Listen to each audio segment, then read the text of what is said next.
sekalipun saya yang menjadi wasilah Bapak Ibu mendapatkan talqin dari mursyid misalnya, tetap saya ini hanya wasilah.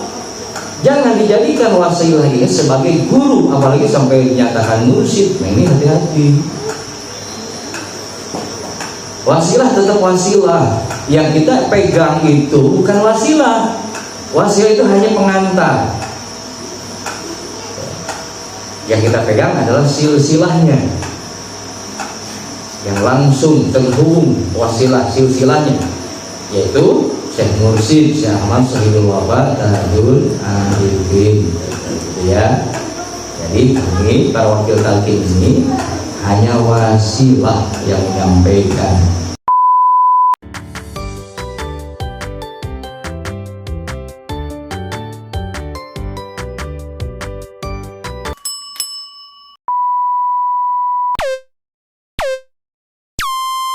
Assalamualaikum warahmatullahi wabarakatuh.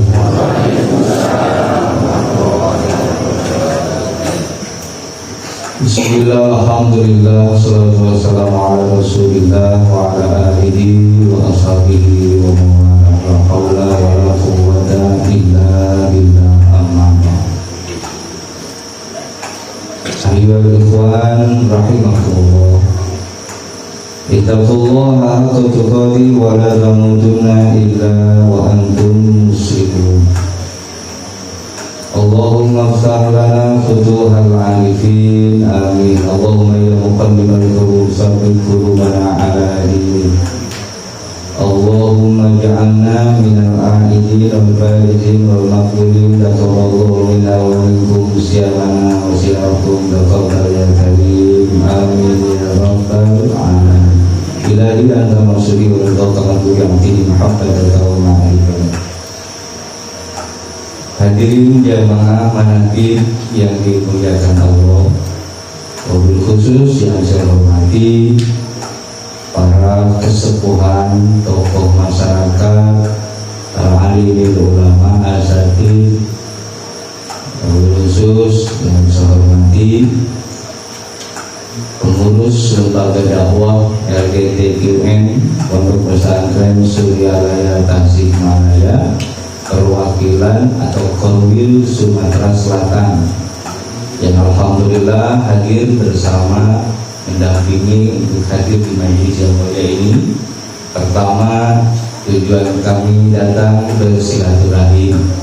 Yang kedua, tentunya baik kita semua termasuk saya pribadi dan pengurus mengharapkan karomah dari manaqib Sultan Aulia Syekh Abdul Qadir Jilan Qaddasallahu sirrah. Jadi ketika kita hadir di majelis manaqib, maka sesungguhnya kita sedang mengharap akan limpahan karomah dari Sultan Aulia, rajanya, pimpinannya, para aulia, kekasih Allah, kekasih baginda Rasulullah Sallallahu Alaihi Wasallam. Tadi alhamdulillah kita sudah laksanakan manaqibnya, khidmah amaliyahnya. Sekarang saya ditugaskan untuk mengisi khidmah ilmiahnya. Dan sesungguhnya tugas ini adalah tugas para mubaligh. Tapi saya izin kepada dan mohon maaf kepada para mubaligh karena memang ditugaskan untuk menyampaikan. Berarti saya sedang tabligh sekarang di sini. Hadirin rahimakumullah, puji dan syukur kita panjatkan kepada Allah Subhanahu wa Ta'ala atas nikmat, terutama nikmat kita bisa dipertemukan di tempat mulia ini. Ini sungguh luar biasa indahnya kebersamaannya hadir.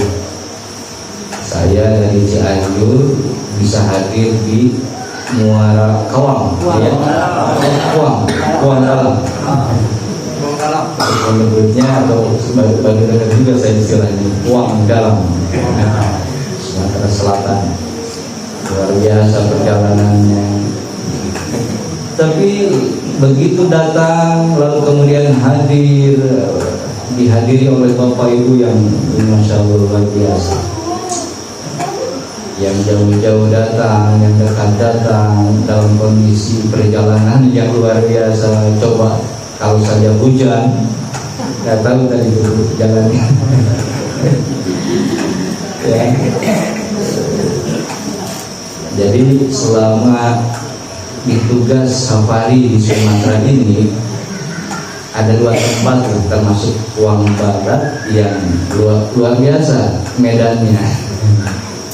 Jadi kalau mau mobil yang kecil yang ini, kayaknya nggak bisa lewat ini. Tapi Masya Allah ternyata di sini banyak saudara-saudara kita yang luar biasa istiqomah di dalam mengamalkan amal-amal ibadah ini. Terlebih kita sedang dan terus belajar mengamalkan tuntunan Thariqah. Jadi kita ini sedang berthariqah, kita ini sedang bermursyid. Jadi amal kita amal yang dibimbingkan oleh seorang guru mursyid melalui tuntunan Thariqah. Dari kecil kita sudah diajarkan pertama oleh orang tua kita, yang kedua oleh para ustadz kita di majelis-majelis taklim. Kita dibekali dengan ilmu-ilmu diniyah sehingga kita menjadi paham tentang ilmu-ilmu agama, ilmu-ilmu syariat, dan sampai sekarang, dan tidak ada batas. Jadi tidak ada batas umur untuk menuntut ilmu. Artinya tidak ada pensiunnya itu menuntut ilmu. Kalau tugas pekerjaan ada pensiunnya. Alhamdulillah saya per Agustus kemarin sudah resmi pensiun dari PNS-nya. Jadi tugas saya itu di kantor urusan agama yang seringkali berhubungan dengan pernikahan dan urusan keagamaan yang lainnya. Jadi kalau itu kan bertanggung jawab untuk urusan agama yang ada di wilayah kecamatan. Mau di situ ada pemahaman akidahnya seperti apa, amal ibadah itu tanggung jawab kepala kantor urusan agama itu. Nah, alhamdulillah sempat dipercaya selama 9 tahun saya sebagai kepala KUA, lalu kemudian saya mengajukan berhenti pensiun. Jadi sebetulnya masih panjang waktunya, tetapi ada dalam aturan itu kita bisa mengajukan pensiun ini. Nah, itulah perjalanan Bapak Ibu. Jadi kita diperjalankan macam-macam ini Bapak Ibu dengan tugas kita masing-masing. Kemarin kita ditugaskan sebagai petani. Sekarang ditugaskan lagi sebagai yang punya taninya. Kalau kemarin kita sebagai pegawai, nah sekarang jadi juragannya kan gitu. Besok belum tentu lagi. Nah kalau kemarin kita tugas belajar, nah sekarang tugasnya mengajar. Nanti berhenti dari mengajarnya, kembali mengurus rumah. Jadi begitulah perjalanan kehidupan ini. Nah, oleh karenanya di dalam menempuh perjalanan hidup ini Bapak Ibu, yang kita tidak tahu nanti itu seperti apa, maka kewaspadaan diri menjadi penting. Kita harus selalu waspada, hati-hati, pilah dan pilih ketika kita mau melakukan sesuatu, ketika kita mau mengambil pemahaman sesuatu di dalam keberagaman kita, hati-hati. Sekarang ini Bapak Ibu zaman di mana kalau kita kurang waspada bisa terkecoh, bisa dikelabui, disesatkan, tersesat jadinya. Nah, makanya salah satu kehati-hatian yang harus ada adalah jangan hanya mengandalkan apa yang terlihat, apa yang didengar, apa yang dirasa. Baru ada rasa, ada dalamnya rasa atau inti dari rasa. Jadi selalu saja dibulak-balik, dipikir lagi, dirasain lagi, sampai ketemu yang hak, yang sesungguhnya. Nah, jadi maka untuk meningkatkan kewaspadaan itu penting bekalnya yang sempurna pada diri kita.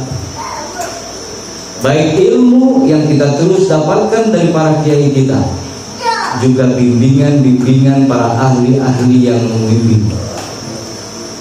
Sesuai dengan kapasitasnya, sesuai bidangnya. Kalau urusan bekalnya rohani, maka carilah pembimbing rohani. Kalau kita perlu untuk melatih badan jasmaninya dengan berolahraga, maka cari pelatih olahraga yang ahli. Semua harus dengan ahli-ahlinya, jangan bukan dari ahlinya, bisa celaka. Nah, di dalam bertoriko, seorang ahli yang dimaksud ini adalah guru mursyid. Siapa guru mursyid bagi kita yang sudah talqin dzikir? Nah, kalau yang sudah dapat talqin dzikir, yang zikirnya diajarkan dari pondok pesantren Surya Lahya Tasikmalaya Jawa Barat, nah maka Syekh mursyidnya adalah beliau Syekh Ahmad Sohibul Wafa Tajul Arifin radhiyallahu. Itu nama guru mursyid kita, bukan yang lain. Jadi kalau ada yang lain yang mengaku mursyid, nah berarti itu bukan mursyid yang sesungguhnya. Kalau misalnya ada datang ke Kuang Barat lalu mengaku dirinya saya mursyid penerus dari Suryalaya, dari Abah Anom, nah maka Bapak Ibu jangan serta-merta menerima dan mengakuinya. Itulah pentingnya ada lembaga dakwah ikutnya. Jadi nanti Bapak Ibu kalau ada hal yang berkenaan dengan siapa saja lalu mengaku-ngaku, ya, atau misalkan siapapun yang datang lalu mengatakan bahwa ini dari Abah Anom, bahwa ini kata Abah Anom, bahwa ini perintah Abah Anom, sementara Bapak Ibunya tidak pernah ketemu beliau, Bapak Ibu tidak pernah juga berjumpa beliau, belum pernah mendengar langsung dari beliau, maka caranya adalah Bapak Ibu tunggu dulu itu, jangan lantas diambil dan diterima apalagi dilaksanakan, sampai Bapak Ibu tanyakan ke pengurus lembaga dakwah itu. Nah, diantaranya hadir di sini dan yang lain. Beliau ditugas, ditunjuk untuk periode ini di dalam kepengurusan lembaga dakwah yang ada di Sumatera Selatan ini. Kalau di sini sudah terbentuk di kecamatannya, ini kecamatan mana maksudnya? Rambang. Nah, kalau misalnya sudah terbentuk, nah kepengurus di Rambang tanyakan. Kalau belum ada kepengurusan, berarti tanya kepengurusan yang sudah ada yang terdekat dari sini, apakah di Parambunguli atau mana, atau Pegangilir, atau mau langsung ke pusatnya di Sumatera di Palembang, karena pusat korwilnya yang provinsinya di Palembang. Kalau sekarang kan ada HP, ada pemudal, ya. Jadi juga kalau misalnya tidak ada kesempatan untuk datang langsung, ya melalui telepon kan bisa, melalui WA kan bisa, SMS bisa. Ya, canggih sekarang teknologi ini kan berkembang pesat. Tanyakan, jadi jangan malu bertanya atau jangan tidak ditanyakan. Supaya apa? Dalam rangka kehati-hatian, kewaspadaan, jangan sampai kita pada akhirnya tersesat, rugi kita. Nah, sekalipun misalkan yang tersampaikan ke Bapak Ibu itu, Ibu kenal, Ibu tahu, bahkan mungkin orang itu menjadi wasilah kita menuju ke talqinnya. Misal, sekalipun itu namanya manusia, ada salahnya, ada khilafnya, tempatnya salah dan khilaf manusia. Jadi sekiranya ini baru didengar, didapatkan, baru tahu apa benar ya ada begini misalnya. Nah maka jangan cukup mentang-mentang saya menyampaikan nih yang kata Bapak Ibu ini saya wakil talqin, lalu serta-merta apa yang disampaikan wakil talqin dimakan habis. Itu yang benar. Sekalipun saya yang mengucapkan wakil talqin ini, kalau salah jangan diambil. Begitu. Nah maka caranya konfirmasikan ke yang lain, terutama ke pengurus. Ini saya dapat kata Syekh Cianjur ini kalimatnya begini, itu gimana? Tanya aja, nggak usah malu, nggak usah takut.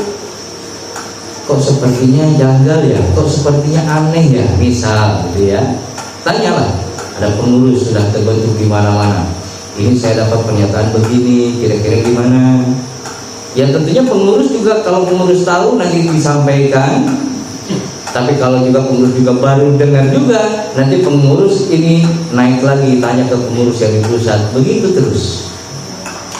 Dan itu kan tidak butuh lama juga, bisa melalui teknik telekomunikasi, gitu ya.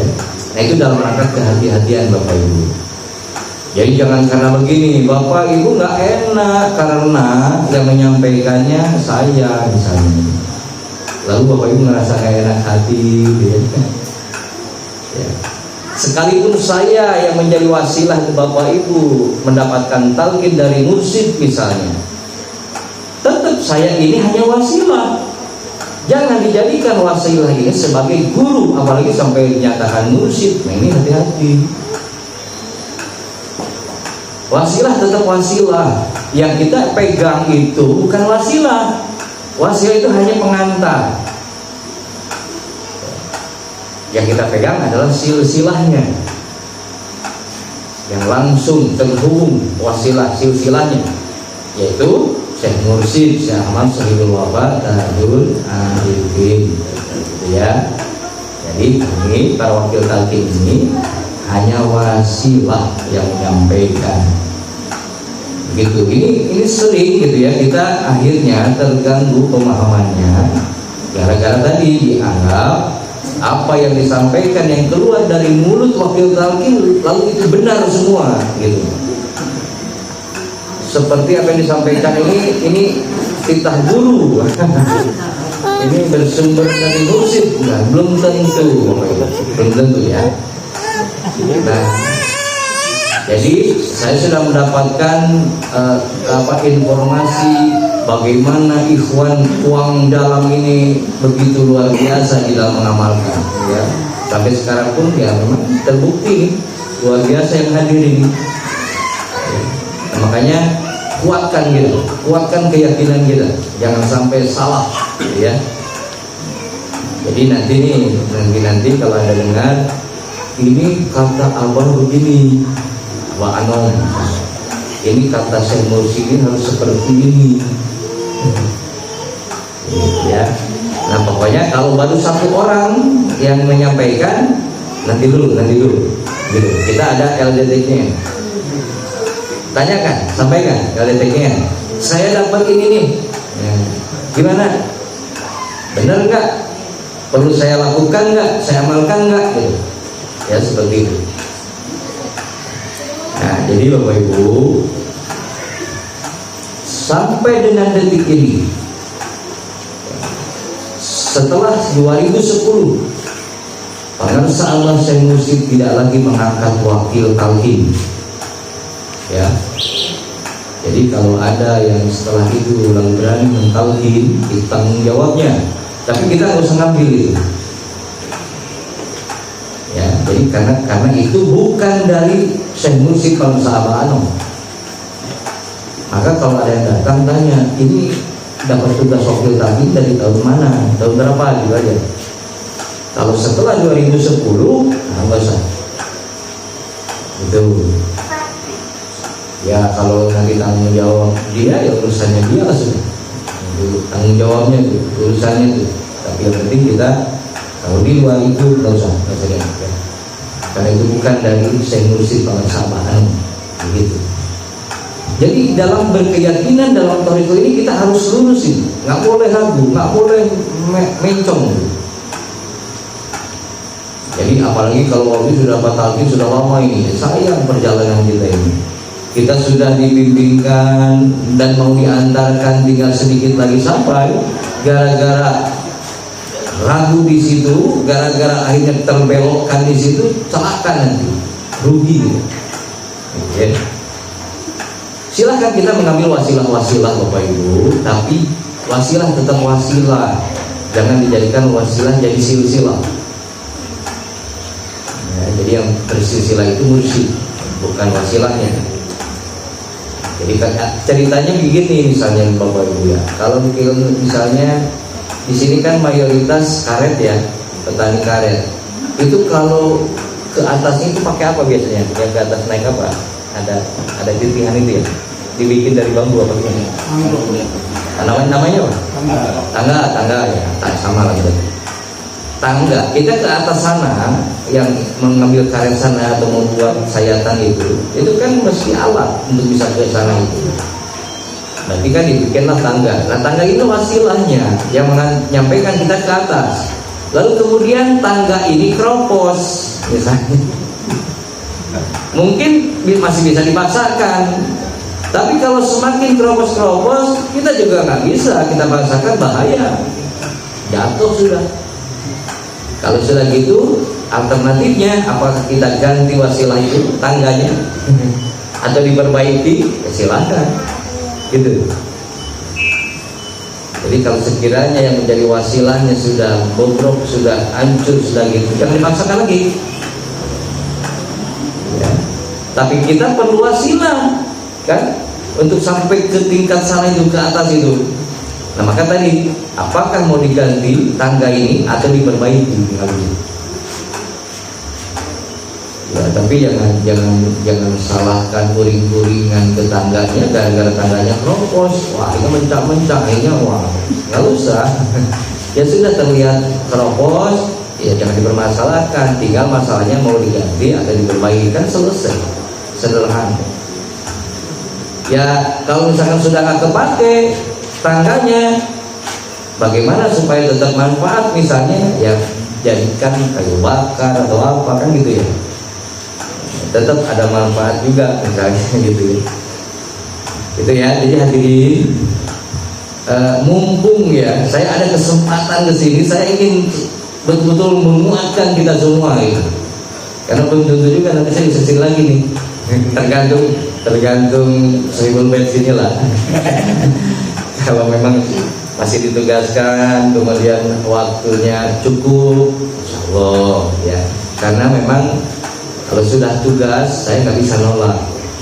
Jadi tugas wakil talqin Bapak Ibu berhadapan dengan orang atau siapapun yang dapat hidayah. Kalau saya tunda, saya tolak, berarti saya menolak hidayahnya dari Allah. Berarti tanggung jawab saya langsung pada Allah itu. Jadi kalau sudah tugas itu nggak bisa lagi, nggak bisa nolak. Ya mudah-mudahan dan doa dari semua, mudah-mudahan para wakil talqin berikan kesehatan. Ya. Jadi begitu, apalagi daerah yang uang dalam ini apa, kalau tidak ada apa saling menguatkan, rentan nih. Daerah-daerah seperti uang dalam ini memang rentan nih kalau kita tidak saling menguatkan. Rentannya macam-macam, bisa banyak pengaruh-pengaruh masuk. Belum lagi pengaruh-pengaruh dari yang nyata, yang terlihat, belum lagi nanti ada pengaruh-pengaruh yang tidak terlihat, hal-hal gaib lah misalnya. Kan daerah-daerah yang kayak di kami di Cianjur, ketika masuk Cianjur Selatan yang model sini, jalannya medan seperti itu masih rentan itu dengan keyakinan, dengan pemahaman hal-hal perkara-perkara gaib, hal-hal perkara-perkara kesaktian, hal-hal macam-macam. Nah padahal Bapak Ibu, kalau saja kita yakin, nah kuncinya di sini, yakin akan mursyid yang membimbing kita, yakin akan mursyid yang sudah memberikan pusaka pada diri kita. Talqin itu pemberian pusaka. Secara gamblang kita diberi pusaka oleh guru yang ditanamkan pada kalbu kita, langsung dihembuskan, langsung ditanamkan. Jadi proses talqin itu proses menanamkan kalimat yang itu pusaka. Nah kalau saja yakin kita akan pusaka itu, sebetulnya mau kesaktian apapun tidak ada nilainya dibanding pusaka yang satu ini sebetulnya. Tapi kita kan selalu pengen ada bukti dan dibuktikan, kan begitu ya. Kalau belum bukti, belum yakin tuh biasanya gitu. Ya. Jadi sebetulnya kita pengen nih kayak model-model dulu ya, orang banyak ngambil mempelajari kesaktian, karena memang dulu zamannya berbeda dengan sekarang. Memang dulu dibutuhkan benar kesaktian itu karena melawan penjajah, musuh.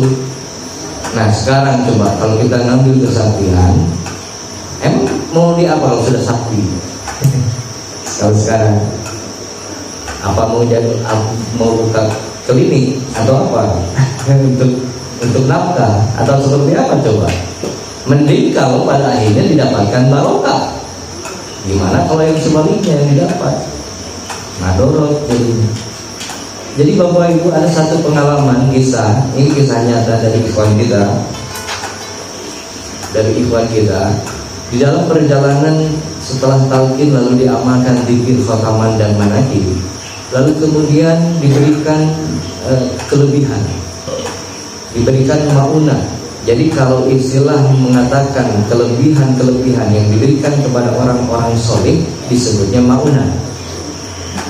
Kalau itu kelebihan-kelebihan, kemuliaan-kemuliaan yang diberikan kepada aulia Allah, seorang wali, maka itu disebutnya karomah. Kalau diberikan kepada para nabi dan rasul, itu namanya mukjizat. Jadi sebetulnya bentuknya sama, hanya beda peruntukan. Makanya jangan nyebut karomah kalau bukan wali, sebutnya maunah. Ya, jadi ceritanya ada ikhwan kita dapat maunah. Apa maunahnya?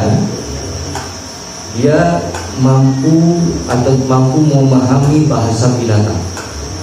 Nah, kalau kita tahu kisah, siapa yang punya karomah itu? Siapa yang dapat mukjizat itu?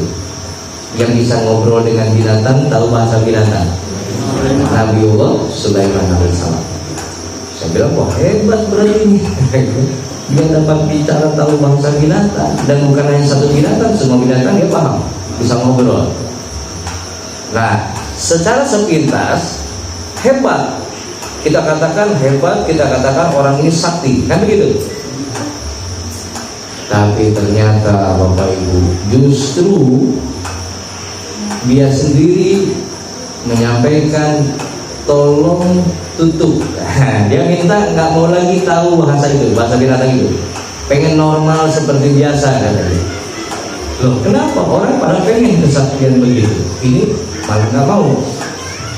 Jadi setiap sesuatu tidak selalu memberi manfaat kalau itu bukan ridhonya Allah, kalau itu bukan bagiannya istilahnya. Maka kita selalu mohon ridho Allah, barokahnya dari diri kita, karomah dari Sultan Allah itu, supaya apa yang kita dapatkan di dalam menempuh perjalanan ini, perjalanan yang diberi Allah. Jadi kata dia, kenapa saya pengen minta ditutup katanya. Jadi ya katanya, gimana coba, saya sering kali dibikin susah, dibikin ribet, gak sama semut. Dan kenapa? Saya sering ketika tutup pintu ada yang mencerit, ada yang nangis, pas dilihat semut kejepit. Akhirnya saya harus minta maaf pada ibunya semut. Nah, cari ibu semutnya di mana? Itu pernah lagi pakai yang saya gak enak itu, saya gak enak hati, malu benar sama istri saya. Saya diledek sama cecak ketika di kamar melakukan hubungan suami istri. Kata cecak, ya kamu kalah, nah, misalnya itu. Kan malu itu dikata-katain sama cecak begitu. Jadi tidak sesuatu ya, tidak setiap hal yang menurut kita itu hebat, menurut kita itu gagah, karena mungkin penampilannya, karena mungkin badan yang tegap. Ya. Tapi kalau itu memang ya, diberjalankan oleh Allah melalui ridhonya, insya Allah itu akan membawa manfaat, ya, barokah seperti itu. Nah, jadi Bapak Ibu, alhamdulillah uang dalam ini sekarang mulai ini lagi ya. Nggak apa-apa, yang sebelum ini nggak apa-apa, namanya juga perjalanan. Ya, kadang-kadang satu waktu kita bersemangat, nanti bermalas-malasan, nanti semangat lagi gitu. Itu satu hal yang ya nggak perlu juga menjadi berputus asa kita di situ. Yang penting mulai sekarang yuk kita sama-sama kuatkan lagi, yuk mulai sekarang kita sama-sama lagi mengamankan dan melestarikan. Jadi tugas kita semua sama, baik wakil talqin kita semua sama, punya tugasnya adalah mengamalkan, mengamankan dan melestarikan. ajaran Thariqah Qadiriyah Naqsyabandiyah Pondok Pesantren Suryalaya Tasikmalaya. Kita semua mempunyai tugas hikmah yang sama. Bedanya ada tugas-tugas tambahan. Jadi ada beberapa yang lebih tugas tambahan. Tugas pokok kita sama. Saya punya tugas sebagai pengamal dan murid dari Syekh Mursyid Kamsamba adalah mengamalkan, melestarikan. Diamalkan juga dijaga marwah guru kita. Jangan gara-gara kita akhirnya marwah guru jadi jelek, jadi fitnah gara-gara kita, nanti dijaga. Ya, lalu melestarikan. Jadi lestari itu bagaimana supaya ajaran ini, zikir ini juga bisa tersampaikan dan diamalkan oleh istri, suami, anak, cucu, begitu lestari. Jadi sampaikan. Tentunya dengan tidak memaksa, karena tidak ada paksaan. Semua itu atas kehendak Allah dan hidayah Allah. Tapi memang dalam bab rumah tangga suami berhak memaksa istri sebetulnya, tapi tetap usahakan jangan sampai terpaksa. Anak bisa dipaksa orang tua karena tanggung jawab dari orang tua kalau hubungan dengan rumah tangga. Nah kemudian nanti, jadi setelah kita tertidur selama ini, anggap seperti itu, karena selama ini kan terlalaikan nih jadinya, ya gara-gara mungkin masalah, ya gara-gara ada pikiran, pemahaman macam-macam lah. Akhirnya kita terlalaikan, akhirnya kita jadi tertidur tuh. Nah sekarang kita mulai bangun lagi, sadar, nah, lalu bangkit di sini. Jangan diam setelah bangun itu, ayo bangkit ini, berdiri nih. Kalau sudah berdiri, kita siap lagi melakukan sesuatu. Jadi kalau sudah berdiri, kita siap bergerak, bersiap jalan di situ.